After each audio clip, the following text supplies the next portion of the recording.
Hello and welcome to the fifth session.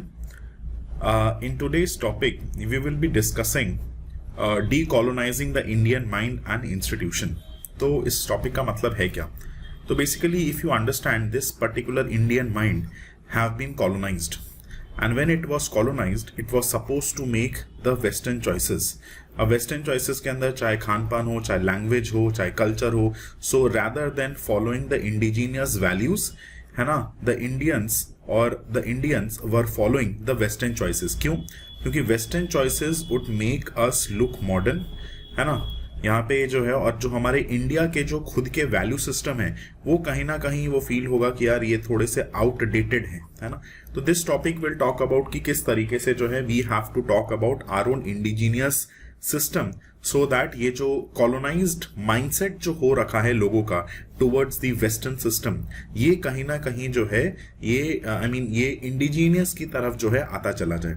तो इसमें हम लोग क्या क्या बात करेंगे? तो बेसिकली हम लोग यहाँ पे बात करेंगे कि भाई जो कॉलोनियल लॉज बनाए गए थे या फिर जो माइंडसेट जो हमारा बना हुआ था, है ना, तो उससे शिफ्ट होके we have to abide by the indigenous values, plus जो हमारे कॉन्स्टिट्यूशन में जो प्रिंसिपल्स और जो फिलॉसफीज हैं हमें उनको ध्यान में रख के हमें चलना पड़ेगा.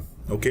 अब ये कुछ क्वेश्चंस आपके प्रीवियस ईयर क्वेश्चंस में आ रखे हैं कि भाई किस तरीके से इंडियन सोसाइटी जो है ट्रेडिशनल सोशल वैल्यूज में कॉन्टिन्यूटी को मेंटेन करती है और क्या क्या चेंजेस जो हैं वो आपके इसमें टेकिंग प्लेस हुए हैं. कस्टम्स और ट्रेडिशंस किस तरीके से जो है ये रीजंस को सप्रेस कर देते हैं जिसकी वजह से ऑब्सक्योरेंटिज्म हमें देखने को मिलता है. इस वर्ड का मतलब बेसिकली ऐसा है कि मतलब कुछ जो आपके कस्टम्स और ट्रेडिशंस है उनको इतना ज्यादा डिफिकल्ट बना दो कि उसके पीछे का कोई लॉजिक या मतलब उसका कोई पीछे का लॉजिक ही समझ में ना आए, है ना. तो इसका मतलब ये है. तो अभी हम धीरे धीरे चीजों को यहाँ पे हम समझेंगे क्या है नहीं है. अब यहाँ पे जब हम बात करेंगे तो हमारा फोकस होगा कि भाई किस तरीके से जो है हमारा कॉलोनियल इंटेलेक्चुअली डिपेंडेंसी था, जिसके तहत हमें ये लगता था कि भाई फॉरेन की जो बनाई हुई चीजें हैं, जो रिसर्च है वही आपकी बेटर है, जो इंडिया में जो है वो कहीं ना कहीं उसकी क्वालिटी कॉम्प्रोमाइज्ड है या उस लेवल ऑफ क्वालिटी की जो है वो हमें देखने को नहीं मिलता. प्लस हमारा इंडिजीनियस नॉलेज सिस्टम जो ये आउटडेटेड है, उसके अंदर साइंटिफिक टेम्परामेंट की कमी है. तो इसी पर्टिकुलर इसके अंदर जो है इसी के related we will have a question. That question is कि removing colonial legacies from India's legal and social system is vital for decolonising the Indian mind. Okay. However, this process must be guided by constitutional morality और cultural regression. तो भाई ये कहीं ना कहीं आपके cultural regression मतलब रैदर देन आप उस चीज को जो है कल्चरल बना के जो है प्रमोट करो, it should have some kind of constitutional morality, मतलब वो सारे प्रिंसिपल्स जो कि हमारे कॉन्स्टिट्यूशन में एनश्राइंड है. तो ठीक है, इसके बारे में डिस्कस करते हैं. अब हम लोग इसमें से बात कर सकते हैं कि भाई prime minister has called for Panchpran pledge, जो कि हमें मैकॉले की जो लेगेसी रही है कॉलोनियल माइंडसेट से रिलेटेड वहां से हमें रिमूव करने की जरूरत है. तो जो भी आपके कॉलोनियल टाइम के लॉज रहे हैं जो कहीं ना कहीं जो है आपके प्रोग्रेसिव नहीं रहे हैं, है ना, और जो हमें इंक्लाइन कर देते हैं टुवर्ड्स द वेस्टर्न चॉइसेस, उसको रिस्टोर करने की जरूरत है. तो क्या क्या चीजें हैं? जैसे हम देखेंगे इंटेलेक्चुअल डिपेंडेंसी, तो हमें वही लगेगा कि भाई फॉरेन रिसर्च और कॉर्पोरेट मॉडल्स जो हैं वो आपके बेटर हैं और आयुर्वेदा या फिर लोकल फार्मिंग मेथड्स जो हैं ये कहीं ना कहीं अनसाइंटिफिक है. अनसाइंटिफिक क्यों है? बिकॉज ये जो है वेस्टर्न लाइंस को फॉलो नहीं करती है. दूसरी तरफ आप देखोगे लैंग्वेज एक बड़ा, English specially not language, English जो है अपने आप में एक बड़ा ही एलिटिज्म का रिफ्लेक्शन शो करता है. अगर आपको इंग्लिश नहीं आती तो इट मींस दैट आप जो है उस मॉडर्न आउटलुक एलिट सोसाइटी का हिस्सा नहीं बन पाते, क्योंकि इंग्लिश हायर एजुकेशन और हायर जुडिशरी में भी डोमिनेट करता है. अब अगर हम जुडिशरी की बात करें, जो आपके जजमेंट्स निकल के आते हैं, अब अगर वो इंग्लिश में आएंगे और वो भी आपकी लीगल इंग्लिश के आएंगे, तो it will be very very difficult for the ordinary citizens to interpret it. वो उसको कॉम्प्रिहेंड ही नहीं कर पाएंगे. देन हम बात करेंगे कि भाई ब्रिटिश टाइम के जो आपके लॉज निकाल के लेकर आए थे वो पब्लिक वेलफेयर को प्रमोट नहीं कर रहे थे, रादर वो डिजाइन करे गए थे इस तरीके से भाई वो पब्लिक को कंट्रोल करेंगे और ज्यादा से ज्यादा जो है आपके रिसोर्सेज को एक्सट्रैक्ट किए जा सकते हैं. जैसे आप देखोगे सेडिशन का इस्तेमाल आपका होता था, या फिर आपके जो ओल्ड फॉरेस्ट राइट्स एक्ट होंगे, है ना, उसके तहत जो है फॉरेस्ट रिसोर्सेज को किस तरीके से आप एक्सट्रैक्ट करता हुआ यहाँ पे देखने को मिलेगा. सेन आप देखोगे कल्चरल बाइसेस में भी जो है आपको यहाँ पे देखने को मिलेगा. Focus will be on the colourism, यानी कि अगर स्किन टोन थोड़ा सा आपका लाइट होगा, है ना, तो भाई वो सुपीरियोरिटी का वो देखने को मिलेगा. और आपकी वेस्टर्न या फिर आप देखोगे कॉर्पोरेट्स में जो है western western dresses as an corporate dresses जो हैं वो आपका मतलब a girl wearing a coat and a pant will look more formal rather than a suit and a sari. तो ट्रेडिशनल इंडियन अटायर जो है वो अनप्रोफेशनल जो है वो देखने को लगता है। तो एक कल्चरल बायसनेस जो है वो हमारे माइंडसेट में कहीं ना कहीं जो है बैठा हुआ देखने को मिलता है। सेकंड इज की रिजिड सोशल आइडेंटिटीज। अब रिजिड सोशल आइडेंटिटीज के तहत हमें ये देखने को मिलेगा कि भाई ये जो पास्ट में जो सेंससेस हुए थे है ना, और जो सोसाइटी के अंदर जो हमारे फ्लूइड स्ट्रक्चर्स थे है ना, उसको कहीं ना कहीं एक पर्टिकुलर सिस्टम में बांधने की कोशिश करी गई, मतलब उसको कास्ट बेस्ड आइडेंटिटी देने की कोशिश करी गई। So other than celebrating the diversity and the pluralism that we have in India, उसको कहीं ना कहीं एक ही नजरों से जो है आपका देखा गया। तो यह रिजिड आपकी सोशल आइडेंटिटीज को जो है आपकी दर्शाती है। तो क्या कैसे इनिशिएटिव्स आपके लेने चाहिए जिससे कि हमारे जो ये जो कॉलोनियल वेस्टेजेस हैं उससे हम लोग डीलिंक कर पाए। सरकार ने क्या क्या किया है, तो सरकार ने आप देखोगे कि ये 1500 एब्सोल्यूट लॉस को जो है रिपील कर दिया गया है। ये जो आईपीसी है, ये जो सीआरपीसी है और ये जो एविडेंस एक्ट है उसको रिप्लेस करके जो है सरकार लेकर आई है भारतीय न्याय संहिता, भारतीय नागरिक सुरक्षा संहिता, भारतीय साक्ष्य अधिनियम, जिसका पर्पस ये है कि भाई हम पनिशमेंट से ज्यादा हम कोशिश करेंगे कि डिलीवर जो है वो आपका जस्टिस जो है वो आपका डिलीवर किया जाए।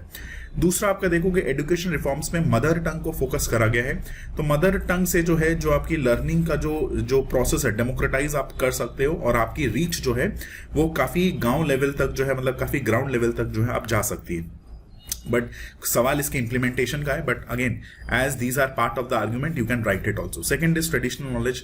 ट्रेडिशनल नॉलेज में हेल्थ केयर में आप देखोगे कि भाई WHO global centre for traditional medicine के बारे में बात करा गया है और जामनगर गुजरात में जो है एक सेंटर आपका खोला गया है। तो यहाँ पे पर्पस ये है कि भाई इंडिजिनियस हेल्थ साइंसेज को हम लोग ग्लोबली प्रमोट करेंगे। तो अगर WHO का इन्वॉल्वमेंट है तो ऑटोमेटिकली इट मीन्स दैट उनका इन्वॉल्वमेंट होने से जो है कहीं ना कहीं एक्नॉलेजमेंट मिलेगा ट्रेडिशनल मेडिसिन को, जो अभी तक जो है अनसाइंटिफिक जो है आपका करार दिया जाता था।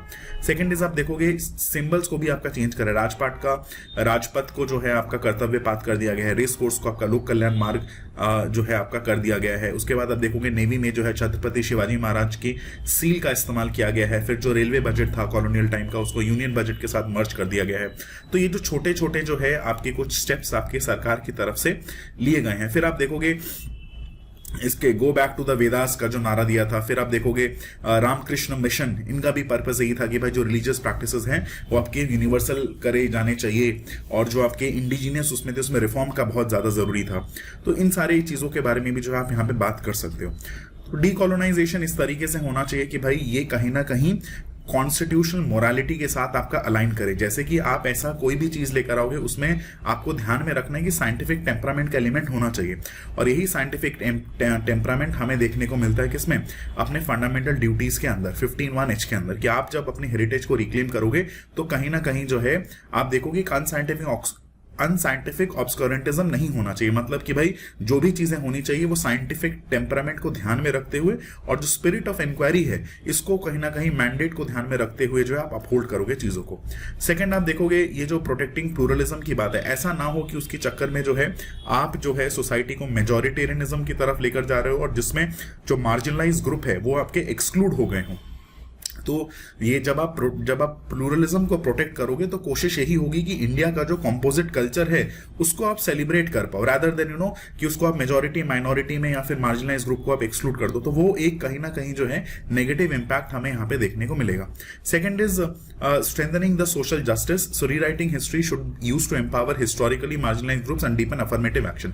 तो सरकार के द्वारा दिया गया जो अफर्मेटिव एक्शन है ना, उसको जो है मतलब that will help us to rewrite the history, because past में जो भी आपके रिग्रेसिव पॉलिसीज रही हैं जिसकी तरह डिस्क्रिमिनेशन और इनइक्वालिटी हमें देखने को मिला है, तो सरकार इन अफर्मेटिव एक्शन के थ्रू जो है सोशल जस्टिस के आइडिया को स्ट्रेंथन कर सकती है।